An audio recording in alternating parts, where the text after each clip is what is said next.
Hi everyone, it's your boy Ruck. Welcome back to the channel. Hope you all had a lovely Easter and are doing well. Today's video is all about financial planning and how you can make your money last and backpack/travel in an affordable manner. One of the main goals around this platform when I first started was to help people realise how accessible and affordable seeing the world, backpacking, travelling can be. I think there's a massive misconception around the fact that travelling can cost an awful lot of money. But like I say, the aim of this video and the platform is to help you realise and see the world in the cheapest way possible while still having an amazing time.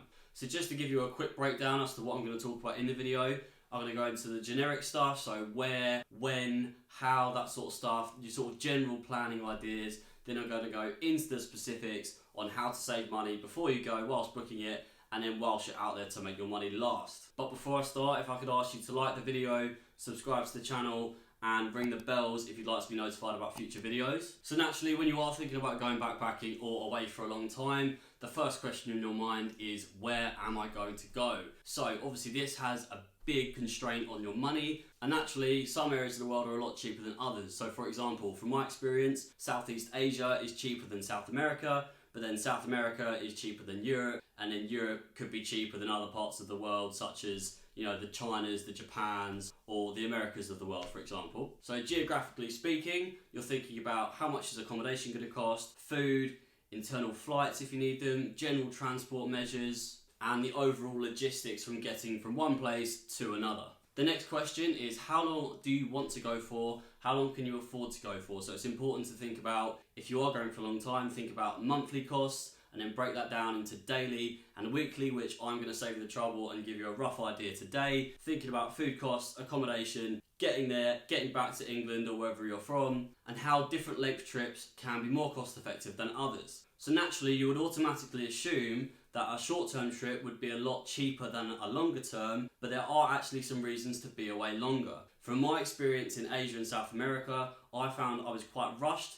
I was travelling more often, I was on planes more often, I had to pay to do things last minute, which could often be a detriment to my budget. Whereas, for example, if you've got a lot more time to work with, you're not constantly shelling out for different transport costs, and you can book things in advance, you can be more flexible, and you're not so rigid with your time constraints. And I guess the other important measure to think about is if you've got a bigger window of opportunity to go away, so not necessarily just the 2 weeks at Christmas or a 2-week summer holiday, but you've got a random 3 months in April, then you can be more opportunistic with your booking. So looking at flight prices, what's more affordable, what's more economical at the time, and you can almost cherry pick what dates suit you and suit your budget. So as you can see on the screen at the moment, I've done a quick little table for you just to compare Southeast Asia, Latin America, Western Europe and Eastern Europe with food and accommodation. They're your basics, so the things you're going to have to pay for whether you like it or not, day in, day out. So looking from cheapest to most expensive, you've got Southeast Asia setting you back £22 a day if you want to eat well and have your accommodation. So typically staying in hostels for about £7 a night. And then following on from that point, we're thinking about what time of year you're going to go. So thinking about national holidays, whether it's summer, a festive period, or if the country in question that you're going to has an event on. So for example, Thailand, if that's got the full moon party, there could be slight inflation in prices and living costs at that time. So if you're one of those people that's got more of a budget in mind as opposed to a time frame, ultimately you've got to think about where are you going to get the most out of that. So the likes of Southeast Asia, look into where the cheapest countries are. The Thailands, the Balis, although they may be the most popular, they are going to be the most expensive ones because they're more westernized, they're more tailored to us, so naturally prices are going to be a bit more inflated. If you want to make the most of your money and make it last, aim for countries like Vietnam, Laos, Burma, places where they're not necessarily the most popular, but they are definitely, at least from my experience, the cheaper ones. So for example, a week in Thailand might actually be 2 weeks in Vietnam. You know, if you want to make that money last, go where you're going to make that money stretch. So another key thing that I've actually applied to my big backpacking trips is think about the logistics of getting from one country to another once you're there,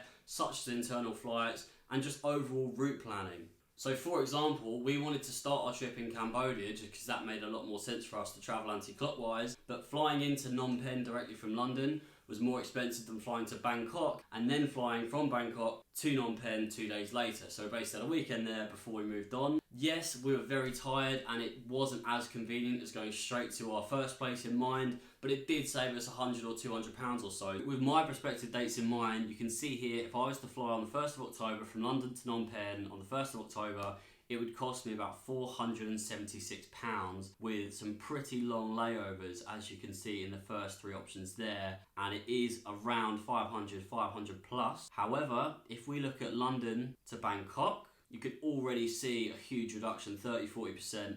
You're looking at about £360 without even being fully loaded. So you've already saved nearly £200 there. Then if we flip that from Bangkok to Phnom Penh, like I say, to be realistic, we'll change the date to the Monday because you have to allow a few days to get there and settle in before you move on again. You can see it's £53. So comparing that initial number, which was 500, 550, we've actually saved £100 there by flying to Bangkok and then having a smaller flight for £53 via Air Asia. So you can see how easy it is to save a good chunk of money there. £100 really could be the difference between an extra few days or even a week away. So definitely try and be a little bit crafty when you initially book it. Another key tip that I've noticed when I've been traveling, and what I've been told from travel experts in the past, is flying between Sunday to Thursday tends to be the best window of opportunity price wise. I don't know whether it's coincidence or whether it's just worked out cheaper and we've picked it that way, but every time I've been away, South America, Asia and India, all my sort of long haul trips, I've always flown on a Thursday or a Friday, as you can see in the pictures on screen now. Naturally, I guess there's more of a appeal to fly on a Friday or Saturday if you're going around work or for a weekend, a bank holiday, so on and so forth. But if you've got that opportunity to be a bit more flexible, definitely aim for midweek or towards the end of the week. Now, I talk about being clever when you are booking your flights, but it's also very easy to save money and then lose it again by picking the absolute worst, dirtiest flight. So another example I want to share with you here, if we look at London to Beijing, for example, we've got some flights here that are towards the cheaper end of the spectrum, but they are very long, so 32.5 hours nearly with this one here with Lufthansa. You've got a stop in Frankfurt for 10 hours and another stop in PBG, which is Shanghai, for nearly 8 hours. If you factor in 18 hours worth of layovers, that's definitely going to be at least of food. If you had to stay any longer at an airport and were allowed to leave, you'd probably spend money on an overnight hotel, for example, which by the time you factored that all in, you could have just spent a bit more money. You know, the likes of this one here, which is somewhat a long transfer. It's about 5 hours in Copenhagen, but still, it's not an awful lot more money. It's only, you know, another 50 quid in this case, for example, but you're actually saving yourself about 16 hours worth of travel time. So definitely think about how you could be economical and efficient with your time. You know, if your time is limited especially, then you definitely don't want to think that you're wasting 3 or 4 days getting there in the first place. So another key tip as well is looking at Skyscanner. As much as it's a fantastic platform to find cheap flights, you can often find that they will charge some sort of commission naturally for the use of their service. So what I would advise is, for example, finding a flight on Skyscanner, looking up that airline, go on their website and see if that flight is any cheaper. So that's what I'm going to try and do right now for you. So if we look right here, we've got a flight from London Heathrow to Air France, which is a flexible ticket, and it's coming in at £343. So what we're going to do, we're going to look at Monday the 4th of October via Air France and see if we can find it any cheaper. So as you can see here, there's actually an option for a £197 fee. So Skyscanner had £343. We here have got £197. Now, I'm not sure if there's a special promo on that or anything, but here there are flights for under £200, which in my opinion is absolutely unreal. But that is, you know, £150 saving more or less. So definitely look at that going forward. So in terms of the nitty gritty day-to-day things that you're gonna have to pay for whilst traveling, you need to think of your foods. Things like street food markets are so cheap, so nutritious, full of goodness, full of culture. So with this in mind, if you're in the likes of Southeast Asia, the Thailands, the Balis, you can comfortably eat for £10 to £15 a day. I know that sounds quite ridiculous given that you pay about £6 for a coffee in London, but out there you could get a really big, decent portion meal for under £5. So another thing that might be applicable if you're going away long enough, if the place you're staying in has the facilities or is capable of doing so, buy your own food, go to markets, go to supermarkets and stores, buy your own food, stock up, buy more at once to get better value, and you might actually be able to cook it yourself as opposed to paying the fee and service charge of being in a restaurant, for example. That can definitely be an affordable way of eating. But as you'll see in the pictures on screen, it is good to find home comfort sometimes. I've had Burger King in Bolivia, Burger King in Thailand, I've had Nando's in India, I've had the most unreal steaks in Argentina ever.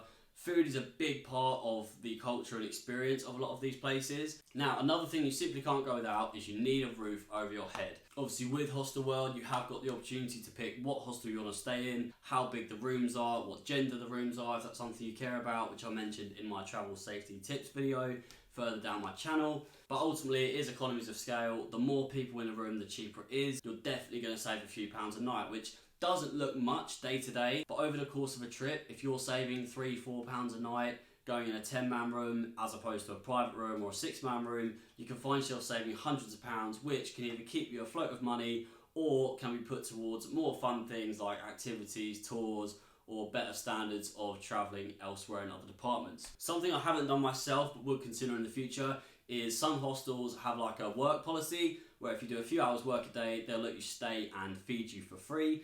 So if you do just want to make your money last and you're happy to pitch in and help the guys out in the hostel, definitely think about that. You could be saving £15-20 a day just working a couple hours of your day. Now, another nifty trick that I've learned along the way is you have to sleep somewhere, but you don't always have to be in a hotel or a hostel.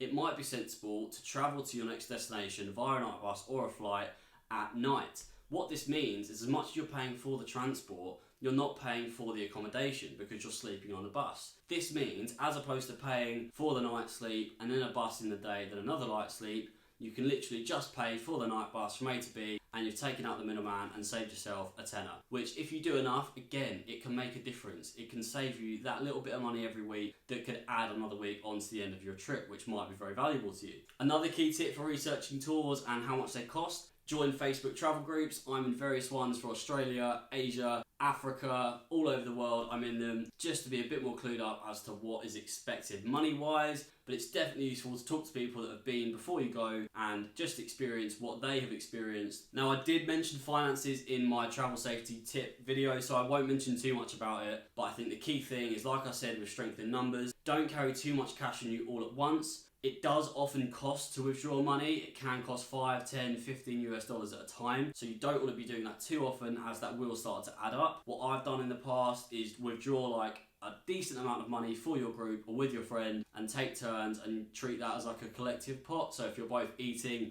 paying for the same things, it comes out the pot and then you just take turns doing that. Saves you on withdrawal fees and transaction fees if you're using your card all the time. Thinking about cards, you want to think about getting a travel card of some sort, whether that's a fintech bank like Starling, Monzo, that sort of thing. I've always used Starling, they've been absolutely fine. You're basically being charged the local rate as opposed to international rates, so using a typical high street bank, you will pay some sort of commission on each transaction. If you're not doing too many countries in the same trip, so 2 or 3 for example, it might be sensible to bring a small supply of each currency of each country, just so that you've got it in case of emergency if you aren't able to access money while you're there. This can be a cheaper way of doing it because you're not having to withdraw it once you're there, but if you do need to access cash while you're there or convert money, definitely don't do it at airports. Do it at places where you're going to get a better rate. In terms of finding a better rate, make sure you do your research beforehand. You literally just need to Google X currency or £1 in X currency. So for example, what is £1 in Thai baht or Vietnamese dong? And then you'll know how much you should get. And then when you get to a currency broker in the country or a stall of some sort, whatever they offer, you can compare with a calculator what you should be getting for your money, and you'll know whether that's good value or not. But like I say, airports are awful for it. You'll always get ripped off. You're being charged for the convenience of just landing and getting money straight away, when in reality you could take a 5-10 minute walk or trip and find a much better either cash point, bank or service that can offer that for a lot better rate. So definitely be careful. It's very easy to think about your essentials and what you'd like to do, but sometimes you have to factor in things that you can't expect or that you wouldn't think about on a normal holiday. You are essentially fending for yourself if you're backpacking, so just be vigilant as to think about absolutely everything. So, you know, your visas, injections if you might need them, tests, you know, thinking of the world we live in at the moment, you might need to pay for things like that on arrival. So just be cautious of that and do your research before you go. So now I'm going to show you an on-screen breakdown of how much I think a typical trip to Asia could cost you. Now remember, everyone is different, everyone has a different budget, different things in mind as to how they want to travel, but this is purely based on saving as much money as possible and how that can look. So thinking about the flights we looked at earlier, London to Bangkok via Air France, you know, obviously that was a one-way flight, but typically based on my information on Skyscanner, as you can see here, you're looking at £400 to £450 for a return flight in this time window that you see at the top of the screen. That's for 6 weeks. 6 weeks of food, averaging £15 a day, brings you around to £630. 6 weeks of accommodation at an average of £8 a night is £336. Obviously, bearing in mind that you will have some days that are more expensive and some days that are cheaper, but I think those numbers are fairly good average amounts. So that basically means that you're paying £1,395 for your flights, food and accommodation, so the things that you absolutely have to have. And that means you can go to these places, do the cheap and free activities, see the wonderful natural wonders that they have without spending a huge amount of money. £1,400 for a 6-week holiday to me definitely seems like good value. That, not including a flight, means that you're spending an average of £161 a week. This is very strict budgeting and can be difficult to stick to. I'm not very good at sticking to that amount of money, but it can be done. If you're comparing that to, the Ibizas of the world, where you might spend 1, 2, 3,000 in a week quite easily by the time you paid for drinks, events, that sort of stuff, you're paying the same amount of money to go for 6 times longer. If someone said you could do $2,000 in Ibiza for 6 weeks as opposed to 1 week, you wouldn't believe it. But with Asia and different parts of the second and third world, it is more than possible. Obviously, thinking about if you wanted to have a bit more money for a better standard of living, whether that's better food, more food, slightly better accommodation, more exciting tours, or just more things to do to fork out on,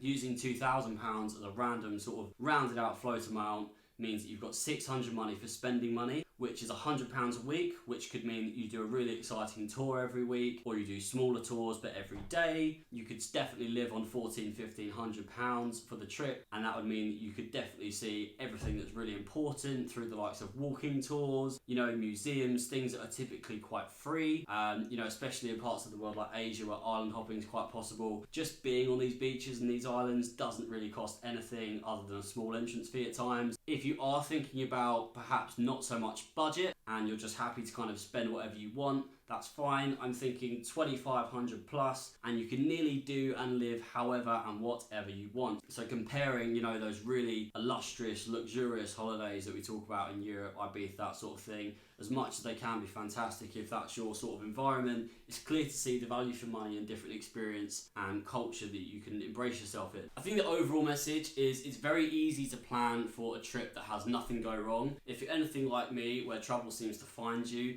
then things can go wrong, things happen that you don't expect, and they do often cost money. Now, I'm not completely negative. Sometimes you go out there and just find yourself having to spend more money just because you want to. You find out about a tour you've never heard of, it's £300 and you just can't say no, or there's a bucket list thing like quad biking, or you want to have a day with the elephants. It's not a £5 tour, it's not free, it might be 60 quid, it might be 100, 200, but it is important to go on these experiences to do whatever you want and not have any regrets. So make sure that when you are budgeting, you are doing enough research to find out what you want to do and what's on your priority list. When you've got that, you can decide how much money you're willing to spend and what you're willing to prioritize throughout the trip. The last thing you want is to be on a trip, see a fantastic opportunity of something that's really high on your bucket list, but say, you know what, I can't afford it because I've spent money on something else, which wasn't that important to me in reality. So if you're spending money on hotels or really amazing restaurants every night, and that cuts into your budget for a tour that you really wanted to do that's probably more valuable potentially,